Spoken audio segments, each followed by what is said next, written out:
Hello అందరికీ, ఇది ఈరోజు మినీ వ్లాగు. కార్తీక మాసంలో ఈరోజు రెండో రోజు. మార్నింగే లెగిసి దీపారాధన అయితే చేశాను. నవరాత్రిలాగా 3 o'clockకి అలా లెగలేదు. 4:45 కంటే 4:45 అయితే లెగిసి ఇల్లంతా కూడా తుడిసి దీపారాధన చేసి 6 లోపు అయితే దీపారాధన అయితే చేసేస్తాను. అలానే ఈ కార్తీక మాసం అంతా కూడా నేను బోర్ దగ్గర కూడా గంగాదేవిలా భావించి దీపారాధన అయితే చేస్తాను. కార్తీక మాసం అంతా శివుడికి పువ్వొత్తులే కదా, అవి తెచ్చేసి ఒక డబ్బాలో అయితే వేసుకొని కార్తీక మాసం అంతా వెళ్దాం అనుకుంటున్నాను టెంపుల్కి. నాకు ఎప్పుడు వీలైతే అప్పుడు వెళ్తాను. పిల్లల్ని స్కూల్కి పంపించేసిన తర్వాత అయితే టెంపుల్కి అయితే వెళ్ళాను. నిన్న కూడా వెళ్ళాను.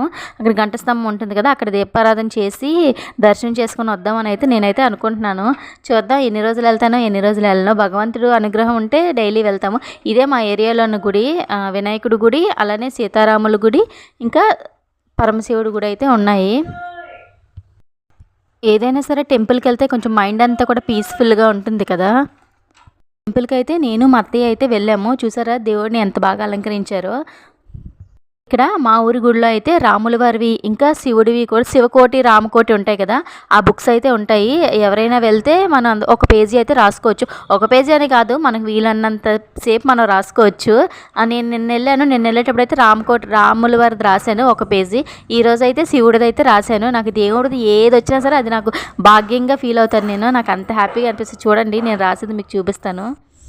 నేను అవి రాస్తానని చెప్పి అత్తయ్యని అన్నాను, మీరు ఇంటికి వెళ్ళిపోండి, నేను ఒక పేజీ రాసి వస్తానని చెప్పాను.